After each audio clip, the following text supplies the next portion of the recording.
to the flag of the United States of America and to the republic for which it stands, one nation, under God, indivisible, with liberty and justice for all. In our Christian flag, please. I pledge allegiance to the Christian flag and to the Savior for whom the kingdom stands, one Savior, crucified, risen, and coming again, for life and liberty to all who believe. Our guests may be seated.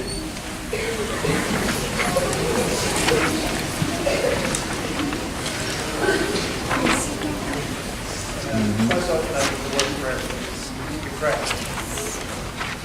So gracious God, as we have these moments in our free country, in this free space that we are gathered in this afternoon, we pray for your presence as we think about the past history of our country, all the men and women who have served, those who are serving still today, those who have retired.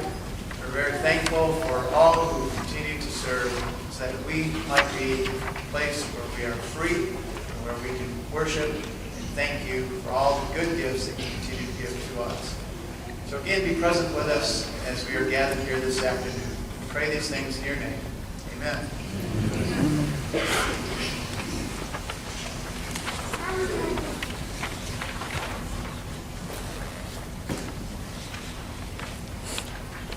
We pledge allegiance to the flag, our hearts to the soldier who defends it, and our lives to Jesus who sacrificed himself for us.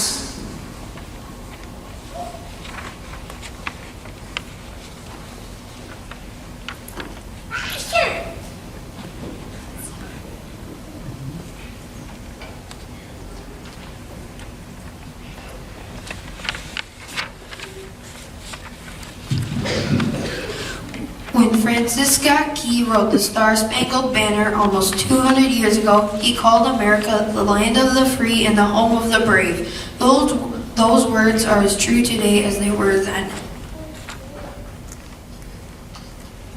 Throughout the nation's history, America's soldiers, sailors, airmen, Marines, and Coast Guardsmen have bravely answered the call to defend our freedom, to aid our veterans and allies to turn back aggressors.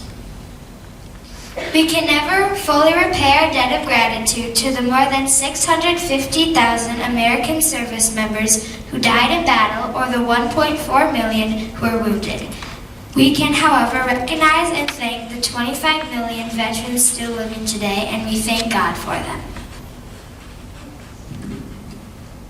These words are inscribed on the Korean War Memorial in Washington, D.C. Our nation honors her sons and daughters who answered the call to defend a country they never knew and a people they never met. Those words apply equally to many of our World War I, World War II, Vietnam War, and Gulf War veterans as well. They apply to today's active duty service members, tomorrow's veterans who are helping to maintain peace throughout the world. Today it is our privilege to say thank you to all of America's veterans, to let you all know that we appreciate you for your service and honor you for your sacrifices. The price of freedom is high. We cannot afford to forget those willing to pay it. Today we celebrate America's veterans for keeping this nation, the land of the free and the home of the brave.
breeds of heroes who more than self their country loved. From the days of our early American patriots through current conflicts, these are the men and women who have served our country in military service. We want to recognize those of you who have served or are serving in our armed forces. So we invite you to stand when the theme song for your branch of service is sung. Please allow us to honor you today.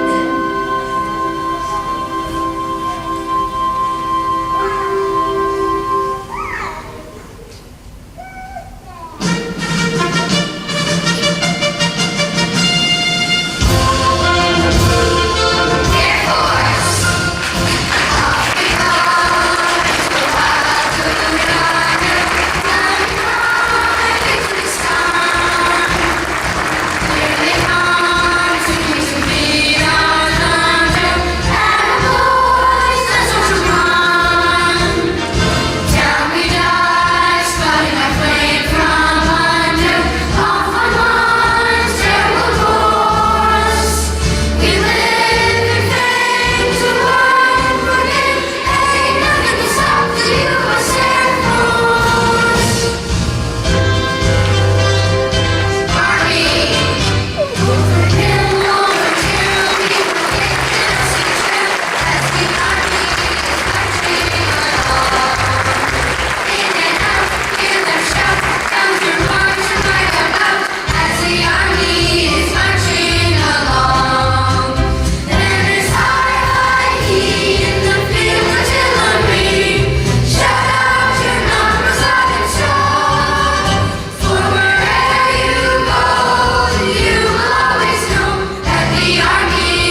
The first honor flight took place in May 2005 when 6 Mil planes flew 12 veterans to Washington, D.C. By the end of the year, 137 veterans have been flown to the memorial. Last year, 21,189 veterans went on honor flights across America. There are over 38,000 on the waiting list. The first all-female honor flight with 140 women took place in 2015. And here to talk about his experience on a recent honor flight, please welcome our own Mr. Chad Urban.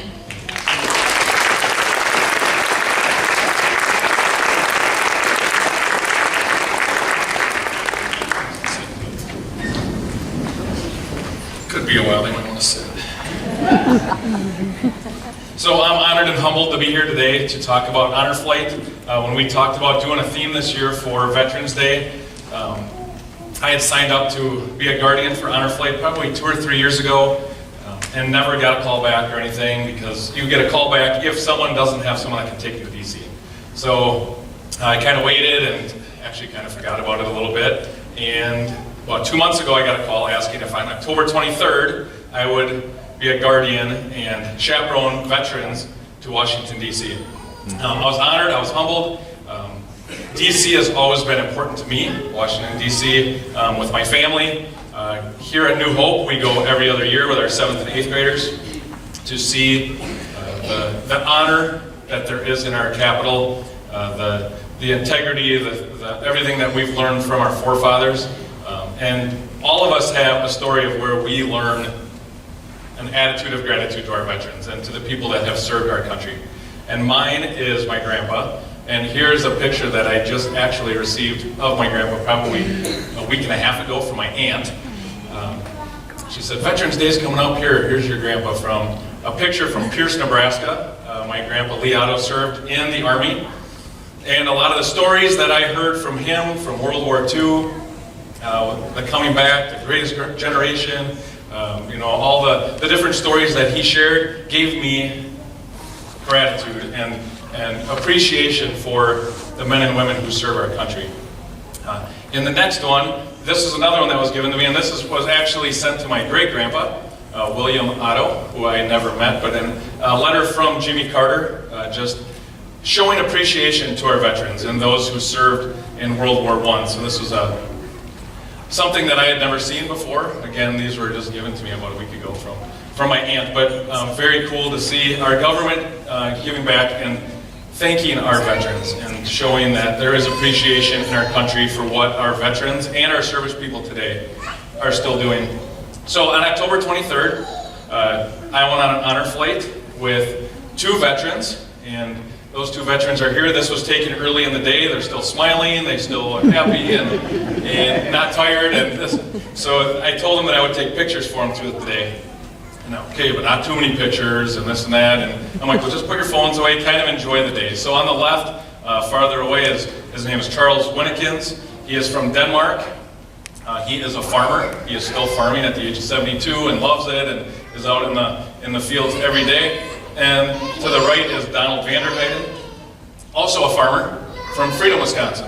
So my job was to call these 2 guys and introduce myself, not knowing them at all, just calling them on a Sunday. So I waited until the Packer game was over because they're in Wisconsin. I figured they were probably watching the game, so I called them. I'm like, hey, what a great game today. I don't even remember what game it was.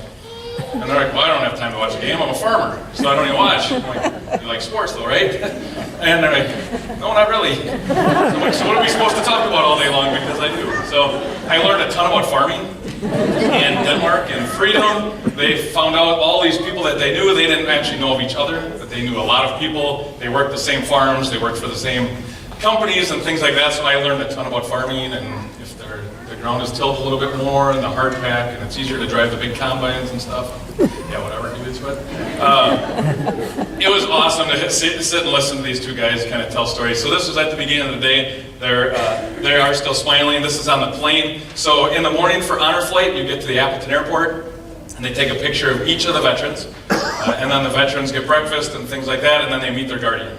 and we get to sit and talk, and kind of that's the first face-to-face interaction that we had. And then we got to spend the rest of the day together. So you get on the plane, and you get to talk to two complete strangers for 2 hours. And when we got to D.C., if you've ever been to Washington, D.C., and you come into Reagan, you kind of come over the Potomac, and you just see water.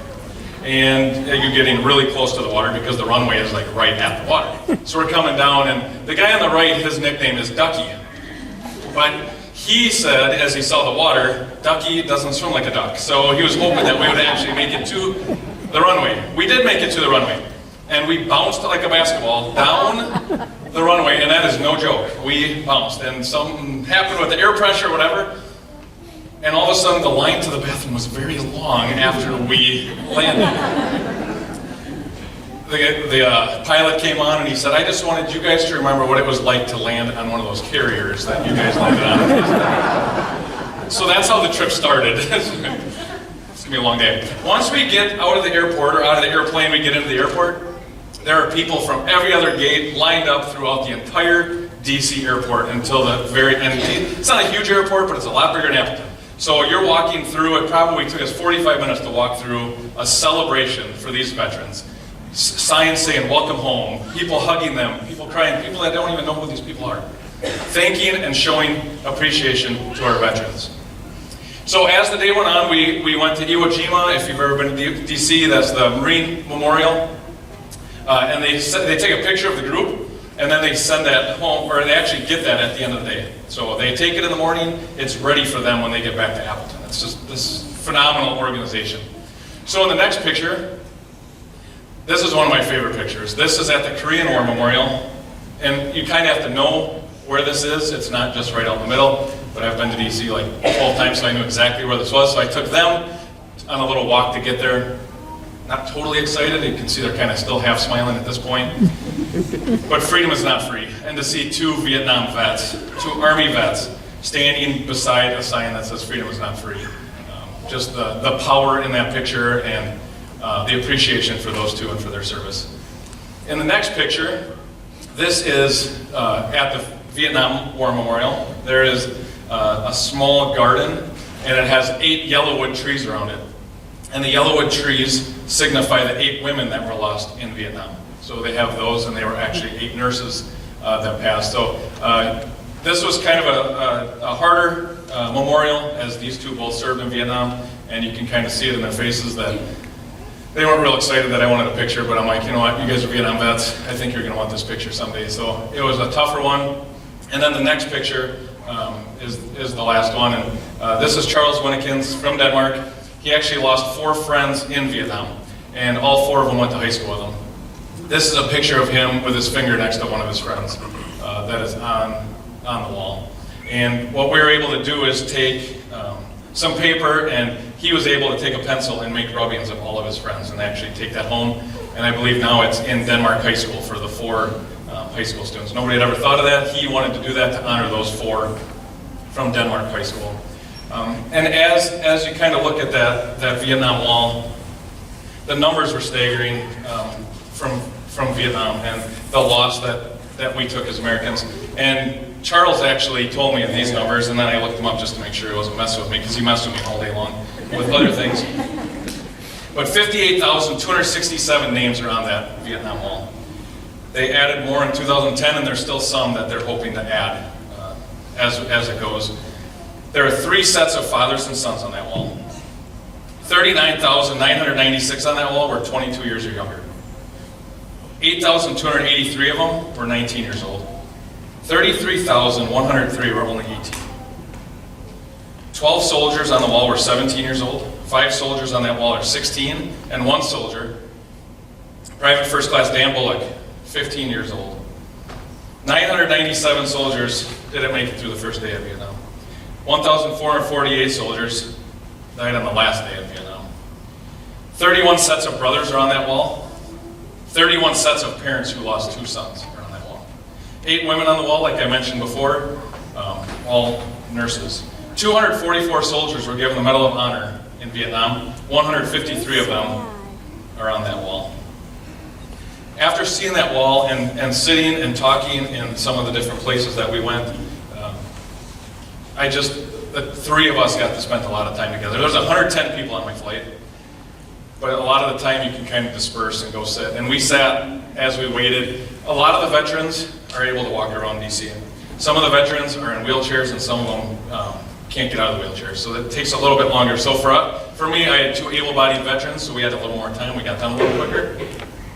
And we just sat and just talked, and they just told me stories of Vietnam. And they told stories and just back and forth, and I kind of just listened, the two of them. If anybody is a sports or a boxing fan, they remember sneaking out of wherever they were, their barracks or wherever it was, to watch the Thrilla in Manila, the Joe Frazier and Muhammad Ali fight. And man, to hear these guys have acted out and stuff was just, I love it. I love listening to, I won't say old people, but I won't say like grandparents age people and tell stories like my grandpa would have told me. And I love it. So at the end of the day, everybody's exhausted, and they told us in Guardian training, which was a 3-hour training that I needed to attend, that do not let the veterans fall asleep on the way home. Nobody wants a cranky veteran that just woke up from a nap after this long day. So like seriously, we're outside for 12 hours with these guys. It was 68 and sunny, I mean, perfect day. And they say, do not let them fall asleep. So we get on the plane, okay? So it's dark, so they turn off all the lights in the plane. Okay, you're not helping. Then they decide to turn on all the lights in the plane. Now you got veterans that are grabbing. I was just falling asleep, I was just that. And what they do is they turn on the lights and they have a mail call. And a mail call, if anybody doesn't know what that is, but in the military, when mail would come, you'd have a mail call and the soldiers would all come and they'd get mail from back at home. Hopefully, some veterans did not. On this flight, everybody gets mail call. So they go through 110 veterans, call them out each by name and yell out mail call. You raise your hand and they come and give it to you. And they get a packet that is full of letters, support from schools, from local churches, from local groups, scouts, anything like that. But then they also have letters from maybe their wife or their kids or their grandkids. And they open these and they probably each have 30 to 40, sometimes 50 letters that they sat there and read through every one. And the tears just flowed. And the whole plane was full of elderly men crying free tears, remembering, and finally being honored for their service. Some of these men have mentioned that they hadn't been thanked one time in their entire life, and they're now 85 years old. Never thanked for their service. And Honor Flight took that and made the mail call so that they could be thanked by complete strangers, but then also by their family. So as soon as they heard mail call, and then as the tears were flowing, they still wanted to hear letters, so then they'd hand us the letters, and then we would read letters. So 2 hours actually went really fast on the way home. When we got home, they get there, and Appleton Airport is flooded with people. Unbelievable scene. It's a parade, there's bands, there's choirs, there's VFW groups, there's school groups, there's some people from New Hope came this year, and lined through the entire airport to honor these veterans, saying welcome home, and giving them hugs, high fives. Their families were invited, their families were there, and just to see the joy on their faces is something that I will never forget. So if you want to look up more on Old Glory Honor Flight, that is ours. That's ours here at the Fox Valley. There are others around the nation, but that's ours. It started in 2009.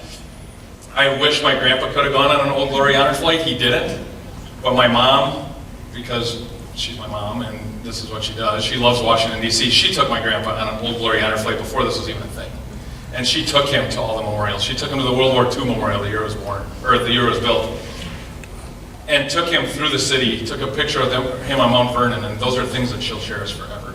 So I encourage you, if you have a veteran in your family, or if you ever want to just be a guardian, like Old Glory Honor Flight, it's organized, it's well done, and it will change the way you think about our service and veterans and give you a total appreciation for them. So to close, I have a short video that shows the day in the life of Old Glory Honor Flight.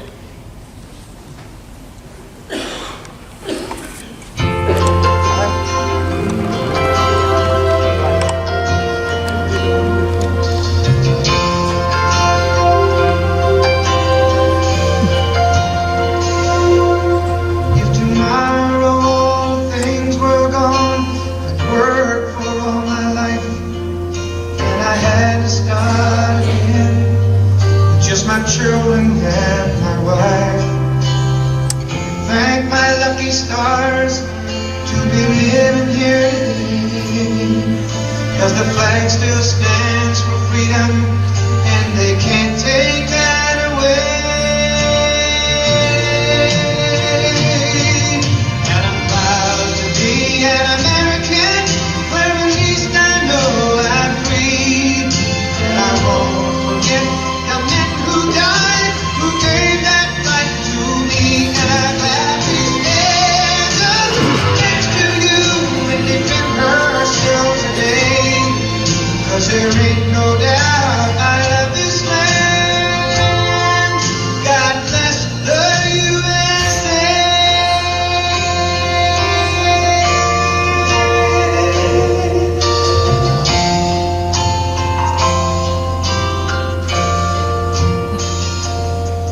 From the lakes of Minnesota to the hills of Tennessee, across the plains of Texas, from sea to sky to sea, from Detroit down to Houston, and New York to LA.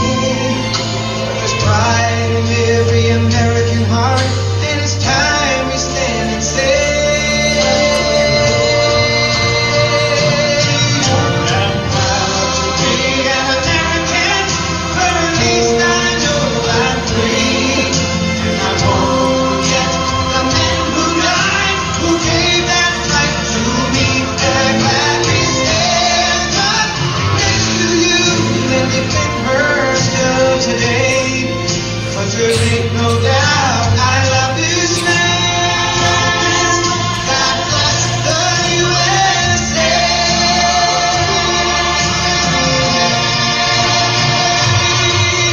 And I'm proud to be an American, where at least I know I'm free.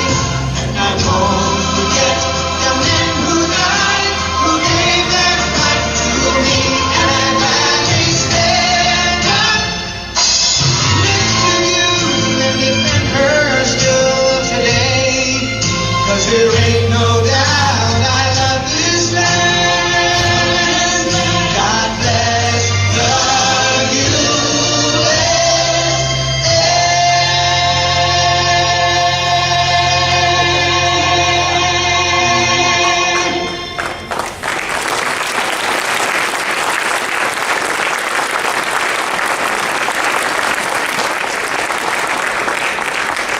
So I told him I wasn't going to come back up, so it's coming. It was just told to me that we have two people that are actually on that honor flight. So Gary and Jan Banks, if you're in the room, could you please stand up? Maybe all of our veterans can stand up. Any veterans in the room? All the veterans? All the veterans. Let's say all of our veterans.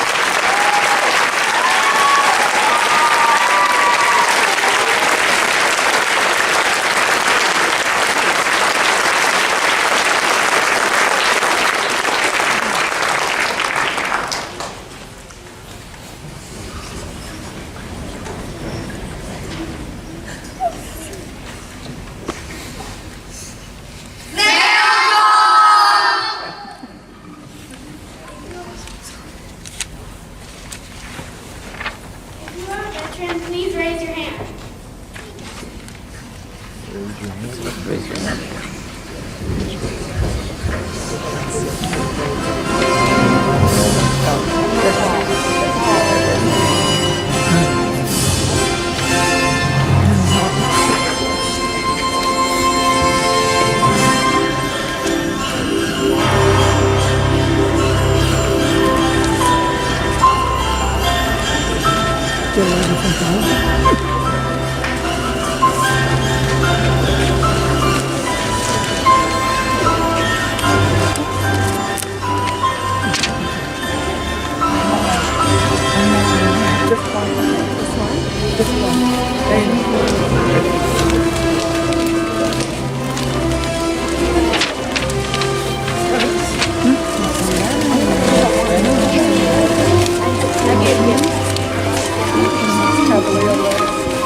Please pray this veteran's prayer with us.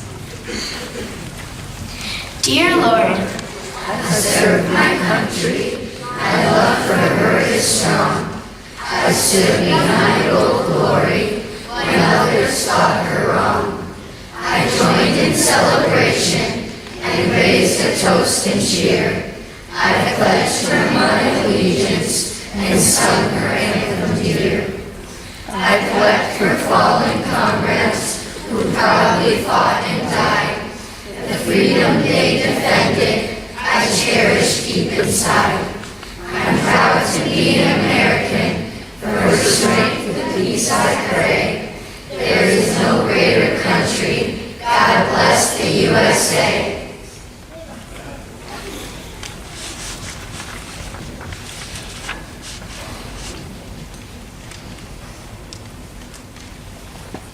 If you are able, if you would please stand and place your right hand over your heart as you do the retiring of the colors.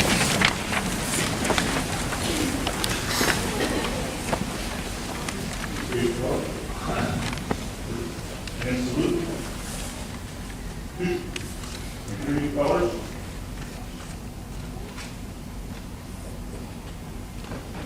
Left face. Forward. Mark.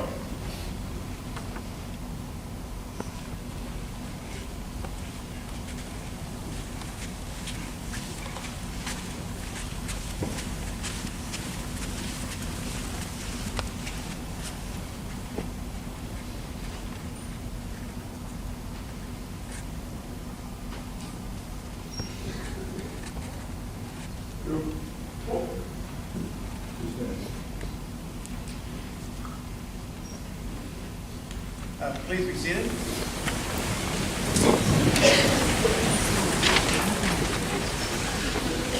So just some brief thank yous again for Mrs. Drew for putting this program together.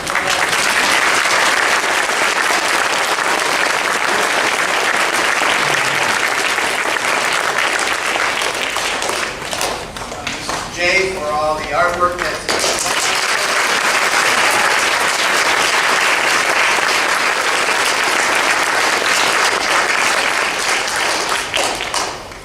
our thanks to Steve and Dee back there for all the stuff.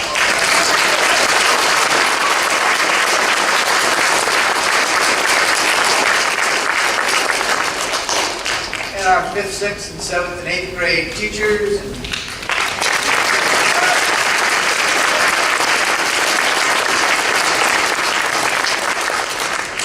And finally for the students.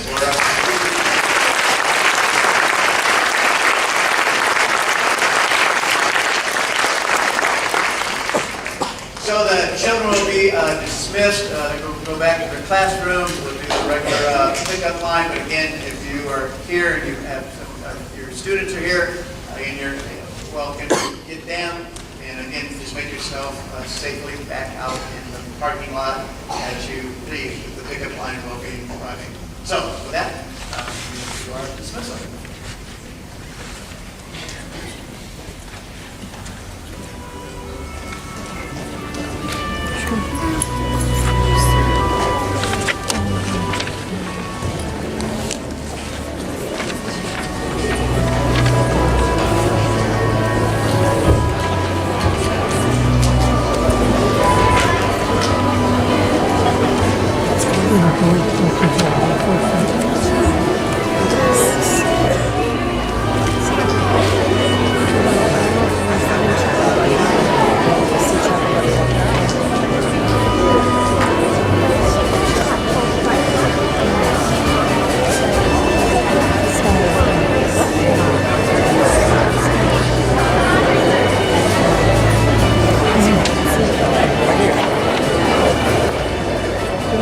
second.